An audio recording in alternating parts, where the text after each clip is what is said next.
السلام علیکم ورحمۃ اللہ وبرکاتہ نحمدہ ونصلی علی رسولہ الکریم اما بعد فاعوذ باللہ من الشیطان الرجیم بسم اللہ الرحمن الرحیم ربی اشرح لی صدری ویسر لی امری واحلل عقدۃ من لسانی لیفقہوا قولی ربی یسر ولا تعسر وتمم بالخیر وبک نستعین آمین یا رب العالمین۔ آج ہم انشاءاللہ پڑھیں گے سورۃ توبہ کی آیت نمبر 101 سے لے کر 104 تک۔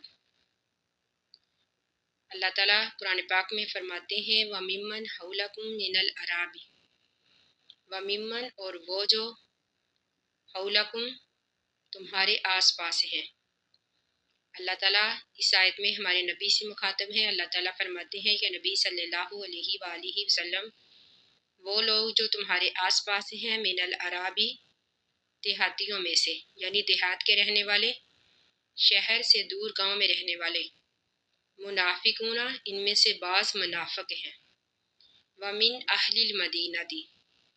اور بعض اہل مدینہ میں سے، مردو وہ ڈٹے ہوئے ہیں علی النفاق نفاق پر، یعنی کچھ اہل مدینہ میں بھی رہنے والے ایسے ہیں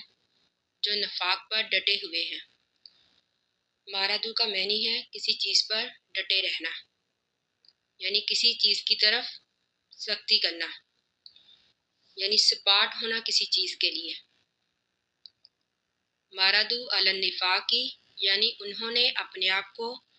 خالص اور تنہا کر لیا ہے نفاق کے لیے، یعنی نفاق پر ان کا اصرار ہے، وہ نفاق پر ڈٹے ہوئے ہیں۔ اللہ تعالیٰ فرماتے ہیں لا تعلموہم،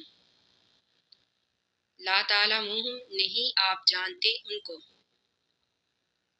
ہم سے مراد منافق، لا تعلم نہیں آپ جانتے ہم ان کو، نحن ہم نعلموہم جانتے ہیں ان کو۔ اب دیکھیے یہ آیت کتنی واضح ہے اس بات کے لیے کہ ہمارے نبی صلی اللہ علیہ وآلہ وسلم غیب نہیں جانتے تھے۔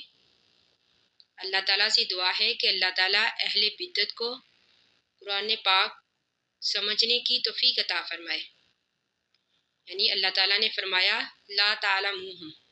نہیں آپ جانتے ان کو، نحن ہم نعلموہم ان کو جانتے ہیں، سنعذبوہم ان قریب ہم عذاب دیں گے ان کو مرتین دو مرتبہ۔ اب بعض کے نزدیک مرتین سے مراد یعنی اللہ تعالیٰ دنیا میں ہی ان کو دوہری سزا دیں گے۔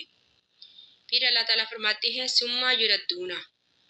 پھر وہ لوٹائے جائیں گے الی عذاب عظیم بہت بڑے عذاب کی طرف، یعنی قیامت والے دن وہ بہت بڑے عذاب کی طرف لوٹائے جائیں گے۔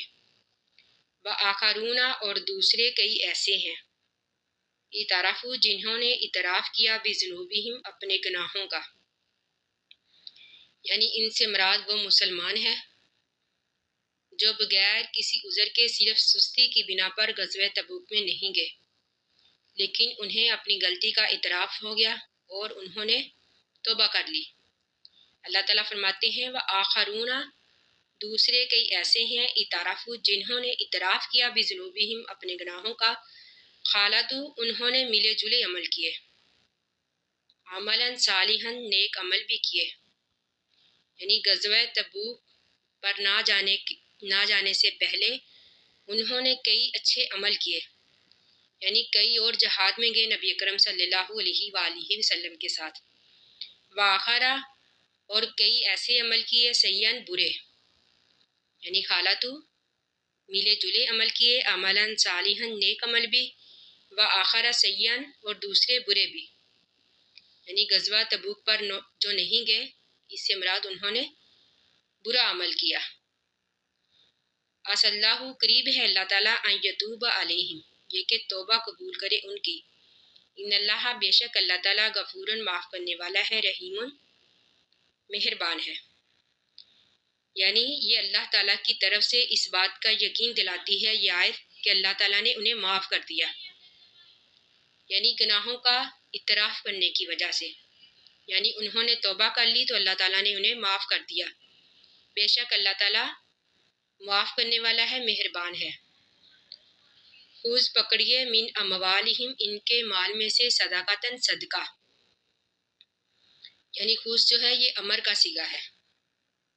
اللہ تعالیٰ ہمارے نبی سے فرماتے ہیں کہ نبی صلی اللہ علیہ وآلہ وسلم خوز پکڑیے من اموالہم ان کے مالوں میں سے صدقاتن صدقہ۔ اب یہ حکم عام ہے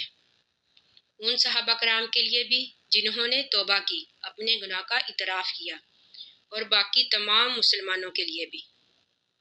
یعنی اللہ تعالیٰ اس آیت میں ہمارے نبی سے مخاطب ہے کہ نبی صلی اللہ علیہ وآلہ وسلم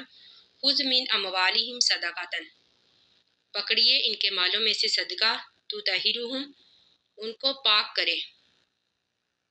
یعنی اس صدقے کی وجہ سے، وتزکیہم اور ان کا تزکیہ کرے، بیہا اس صدقے کے ساتھ، وصلی علیہم وصلی اور دعا کیجئے علیہم ان کے لیے، ان صلاتہ کا بے شک آپ کی دعا، یعنی کاف کی ضمیر صلاتہ کا میں ہمارے نبی کی طرف جاتی ہے، ان صلاتہ کا بے شک آپ کی دعا، ساکن لہم سکون کا باعث ہے، لہم ان کے لیے، واللہ اور اللہ تعالیٰ سمیع سننے والا ہے، علیم جاننے والا ہے۔ یعنی اس آیت میں اللہ تعالیٰ ہمارے نبی سے مخاطب ہے۔ اللہ تعالیٰ فرماتے ہیں کہ نبی صلی اللہ علیہ وآلہ وسلم کہ اس صدقے کے ذریعے سے آپ مسلمانوں کا تزکیہ کیجئے، یعنی ہمیں اس سے یہ بات معلوم ہوتی ہے کہ صدقہ جو ہے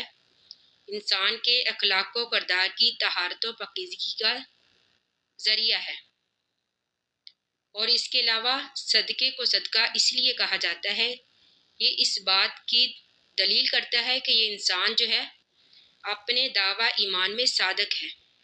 یعنی اپنے دعویٰ ایمان میں سچا ہے۔ دوسری ہمیں اس سے یہ بات معلوم ہوئی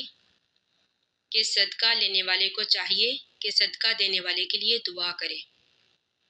اور اللہ کے اسی حکم کے مطابق ہمارے نبی صلی اللہ علیہ وآلہ وسلم دعا فرمایا کرتے تھے۔ اللہ تعالیٰ فرماتے ہیں ان صلاتہ کا ساکن لہم کہ بے شک آپ کی دعا ان کے لیے باعث سکون ہے، واللہ اور اللہ تعالیٰ سمیع سننے والا ہے، علیم جاننے والا ہے۔ عالم یعلم کیا نہیں یہ جانتے، ان اللہ بے شک اللہ تعالیٰ ہوا یقبل توبۃ، ہوا وہی یقبل قبول کرتا ہے، توبۃ توبہ، ان عبادہ اپنے بندوں سے، یعنی اپنے بندوں کی، اللہ تعالیٰ ہی ہے جو اپنے بندوں کی توبہ کو قبول فرماتا ہے۔ وَيَأْخُذُ الصَّدَقَاتِ وَيَأْخُذُ اور لیتا ہے صدقاتی صدقہ، یعنی یاخذ الصدقاتی کا مطلب اللہ تعالیٰ اضافہ کرتا ہے صدقات میں، یعنی اللہ تعالیٰ اجر کو کئی گنا زیادہ کر دیتا ہے۔ شرط یہ ہے کہ وہ مال جو ہے وہ حلال طریقے سے کمایا ہوا ہو، جس طرح حدیث میں ہے کہ نبی اکرم صلی اللہ علیہ وآلہ وسلم نے فرمایا کہ اللہ تعالیٰ تم میں سے ہر کسی کے صدقے کی اس طرح پرورش کرتا ہے جس طرح کہ ایک انسان اپنے گھوڑے کے بچے کی پرورش کرتا ہے، یہاں تک کہ اللہ تعالیٰ کھجور کے برابر صدقہ کو احد پہاڑ جتنا کر دیتا ہے، یعنی اللہ تعالیٰ اس صدقہ میں اس قدر اضافہ کرتا ہے کہ کھجور جتنا صدقہ بھی احد پہاڑ جتنا ہو جاتا ہے۔ وَيَأْخُذُ صدقاتی اور لیتا ہے اللہ تعالیٰ صدقہ، یعنی اس صدقات میں اضافہ کرتا ہے۔ وَأَنَّ اللَّهَ اور بے شک اللہ تعالیٰ هُوَ التَّوَّابُ الرَّحِيمُ وہی توبہ قبول کرنے والا ہے اور مہربان ہے۔ اللہ تعالیٰ سے دعا ہے کہ ہم نے جو بھی پڑھا اللہ تعالیٰ ہمیں اس کو سمجھنے اور اس پر عمل کرنے کی توفیق عطا فرمائے، آمین۔ آخر دعوانا ان الحمد للہ رب العالمین۔ السلام علیکم ورحمۃ اللہ وبرکاتہ۔